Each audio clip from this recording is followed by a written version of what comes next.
तो दोस्तों, हमारी आज की कहानी एक ऐसे लड़की के ऊपर आधारित है जो अपने घर का खर्च चलाने के लिए तेल चटाई का काम करती है और उसके इस घिनौने काम में उसका भाई और उसके चाचा भी उसका साथ देते हैं। तो दोस्तों, इस वीडियो में आपको काफी ज्यादा मजा आने वाला है, लेकिन इससे पहले इस वीडियो को लाइक करके हमारे चैनल को सब्सक्राइब कर लीजिए ताकि कहीं आपसे ऐसी दमदार वीडियोस मिस ना हो जाए। तो हमारी आज की कहानी की शुरुआत होते हुए एक नैन्सी नाम की लड़की को दिखाया जाता है जो जंगल में अपने क्लाइंट के साथ रोमांस कर रही होती है और ऐसा काम करने के उसे अच्छे खासे पैसे भी मिले। यहाँ एक दूसरे आदमी को हम देखते हैं जो एक डायरी में हिसाब रख रहा होता है, जो नैन्सी की भड़वागिरी करता है क्योंकि नैन्सी दिन भर में बहुत सारे क्लाइंट्स को खुश किया करती है और इन कामों के उसे पार्टनरशिप के हिसाब से पैसे भी मिलते हैं। अब शाम हो जाने के बाद नैन्सी और उसके अंकल खाने पीने का सारा सामान लेकर अपने घर पर आ जाते हैं। इनके घर के हालात देखने के बाद हमें पता चल जाता है कि नैन्सी का परिवार बहुत ही ज्यादा गरीब है। यहाँ नैन्सी के साथ उसकी छोटी बहन निशा भी रहती है और उसका एक भाई जिसका नाम रॉकी है वो भी रहता है। अब उसके अंकल डिनर करने के बाद दिन भर का हिसाब करने के लिए बैठ जाते हैं। तभी वहाँ पर उस अंकल का बेटा रॉकी भी आ जाता है और उसे भी नैन्सी के सारे कामों के बारे में पता है। जिसके बाद रॉकी अपने बाप को एक अस्तूरा देता और बोलता है कि दिन भर आप पता नहीं कैसे कैसे क्लाइंट से डील करते रहते हैं, क्या पता आपको कभी इस अस्तूरे की जरूरत पड़ जाए। तब तक नैन्सी को एक और ऑर्डर आता है, जिसके बाद वो अपने अंकल को अपने साथ लेकर उस क्लाइंट के पास निकल पड़ती है। लेकिन हम देखते हैं कि वो क्लाइंट बहुत ही ज्यादा बेरहम होता है। वो इतना जबरदस्त होता है कि वो नैन्सी की चीखें निकलवा देता है और उसकी ये हरकत बाहर खड़े उसके अंकल को भी बर्दाश्त नहीं होती। तब वो अंदर जाकर उस क्लाइंट को बोलता है कि तुम अब रुक जाओ, तुम इसके साथ कुछ ना करो। लेकिन वो लगे जोश रुकता नहीं है, जिसके चलते इन दोनों में झड़प हो जाती है और अंकल जब अस्तूरा निकालते हैं तो उनका अस्तूरा उन पर ही चल जाता है, जिसकी वजह से उसके अंकल की वहीं पर मौत हो जाती है। अब हम देखते हैं कि नैन्सी के घर पे पूरा मातम का माहौल छा जाता है। अब जैसे जैसे दिन गुजरता है तो घर में पैसों की और भी ज्यादा तंगी आने लगती है। इधर उसके अंकल के फोन पर क्लाइंट्स के फोन लगातार आते रहते हैं, जिसके बाद हम देखते हैं कि अब रॉकी अपने घर की जिम्मेदारी उठा लेता है और अब अंकल का काम वो अपनी जिम्मेदारी पर संभालने का डिसीजन लेता है। जिसके बाद नैन्सी कॉल उठाकर अपनी मीटिंग सेट करती है। अब उसकी मीटिंग करवाने के लिए रॉकी भी उसके साथ जाया करता है। अब हम देखते हैं नैन्सी अपने क्लाइंट्स को मजे देने में बिजी होती है और इधर रॉकी हिसाब करने में व्यस्त होता है। अब यहाँ 3 बार ठुकाई करवा लेने के बाद नैन्सी को याद आता है कि अभी उसे एक क्लाइंट और डील करना है और वो क्लाइंट तो उसे ढेर सारे भी पैसे देने वाला है और वो क्लाइंट कोई और नहीं बल्कि उसके गाँव का ही प्रधान होता है। अब जब नैन्सी उसके घर पर जाती है तब प्रधान उसे बताता है कि मेरा बेटा ये है और तुम्हें उसे मर्द बनाना है और उसे इस काम के बहुत सारे पैसे मिलेंगे और इसके साथ साथ उसे इस बात का ध्यान रखना होगा और राज रखना होगा कि प्रधान का बेटा गे है। जिसके बाद नैन्सी अब प्रधान के बेटे के कमरे में जाकर अपने सारे कपड़े उतारकर उसके सामने नंगी खड़ी हो जाती है। लेकिन उसका लौंडा बिल्कुल शख्स था, वो कुछ भी नहीं करता। असल में उसे लड़कियों में कभी इंटरेस्ट था ही नहीं, लेकिन उसके पापा उसे जबरदस्ती मर्द बनाना चाहते थे।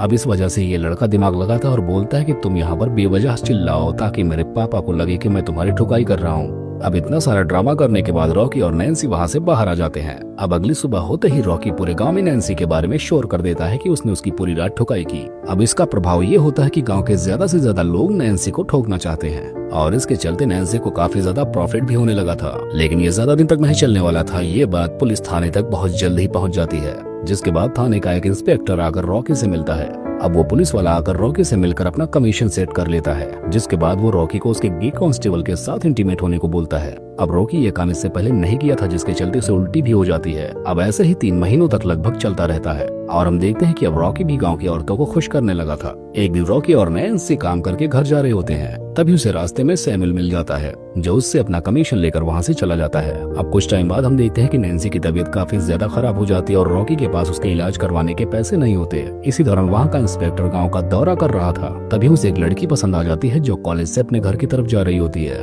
अब वो इंस्पेक्टर भी उसके पीछे पड़ जाता है। अब वो लड़की जब अपने घर पे पहुंचकर अपने कपड़े चेंज कर रही होती है तो पुलिस वाला उसे छिप कर देख रहा होता है। इसके अगली सुबह रॉकी उसके साथ टपाटप करने का प्लान बैठा देता है। अब ये पुलिस वाला नशे में एकदम धुत होता है और वो कुछ कर भी नहीं पाता। इसी बात का फायदा उठाकर रॉकी उसके वॉलेट से पैसे निकाल लेता है और इसके साथ साथ उसकी घड़ी भी निकाल लेता है, जिसके बदले में वो उन पैसों से नैन्सी का इलाज करवाता है। हम देखते हैं कि अब नैन्सी की तबीयत में धीरे धीरे सुधार होने लगा था। इसी मौके का फायदा उठाकर रॉकी प्रधान के बेटे जोशुआ को बुला लेता है और वो नैन्सी का बहुत अच्छा दोस्त भी बन चुका है और अब यहाँ पर वो उसका ख्याल भी रखने लगता है, क्योंकि नैन्सी के बीमार पड़ जाने की वजह से सारा धंधा रॉकी को संभालना पड़ रहा था। इस वक्त हम देखते हैं रॉकी वो वॉच पहन रखा था जो उसने कांस्टेबल से चुराया था, जिसके बाद वो पुलिस वाले की नजर में आ जाता है। जिसके बाद सैमुअल यानी वो पुलिस वाला और कांस्टेबल मिलकर उसे खूब पीटते हैं, जिसके बाद उसे चोरी के इल्जाम में जेल में भी डाल देते हैं। इसी जेल में हम उस कॉलेज वाली लड़की को भी देखते हैं जिसका पीछा पुलिस वाला उसके घर तक किया था। उसने अभी तक उस लड़की को हाथ भी नहीं लगाया था, क्योंकि सैमुअल उसके साथ उसकी मर्जी से इंटीमेट होना चाह रहा था। दूसरी तरफ हम नैन्सी को देखते हैं, जिसके पास रॉकी न होने की वजह से उसे पैसों की काफी ज्यादा प्रॉब्लम होने लगी थी। नैन्सी को अब घर का खर्चा चलाना काफी मुश्किल पड़ रहा था। उसके दुकानदार भी उसे उधार देने से मना कर दे रहे थे।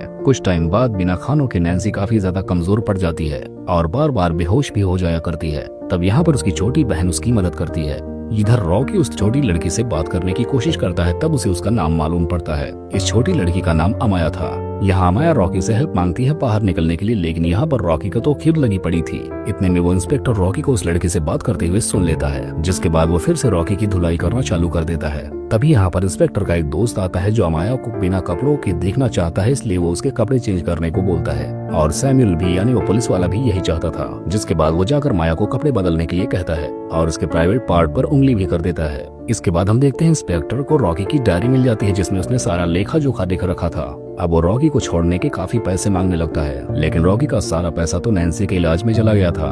अब यहाँ पर वो पुलिस वाला अपनी शैतानी खोपड़ी से एक प्लान बनाता है और उसकी डायरी से एक नंबर निकालकर पुलिस स्टेशन बुलाता है। कुछ टाइम बाद वो क्लाइंट थाने में आता है और पुलिस वाले को पैसा देकर वो अमाया के साथ जाकर रोमांस करता है। पहले तो वो जाकर अमाया के ऊपर से मजे लेता है, लेकिन जब वो इंटीमेट होने वाला होता है तभी वो पुलिस वाला जाकर उसे रोक देता है और उसे मारकर वहाँ से भगा देता है। इससे ये साफ हो जाता है कि वो पुलिस वाला भी अमाया की केयर करता है। अब वो रॉकी के साथ फिर से एक डील करता है कि वो अमाया को उसके साथ इंटीमेट होने के लिए मना ले और वो उसके बदले में उसे छोड़ देगा। तब रॉकी बोलता है कि इस लड़की को मैं नहीं मना सकता, इस लड़की को मनाने के लिए तुम्हें नैन्सी को यहाँ पर बुलाना होगा। जिसके बाद वो पुलिस वाला फौरन एक आदमी को भेजकर नैन्सी को यहाँ पर बुलवा लेता है और नैन्सी को सारी बातें समझा देता है। जिसके बाद नैन्सी अब अमाया को मनाती है और उसे तैयार भी करती है, जिसके बाद वो ले जाकर उसे पुलिस वाले के सामने सौंप देती है। लेकिन अमाया का ये पहली बार था, जिसके बाद जब वो पुलिस वाला उसके साथ इंटीमेट होता है तो वो जोर जोर से चिल्लाती है और पुलिस स्टेशन उसकी चीख से गूंज उठता है। और ऐसा देखकर नैन्सी और रॉकी को भी हद से ज्यादा बुरा लगता है, लेकिन वो खुद जेल में बंद रहने की वजह से उसकी मदद नहीं कर सकता।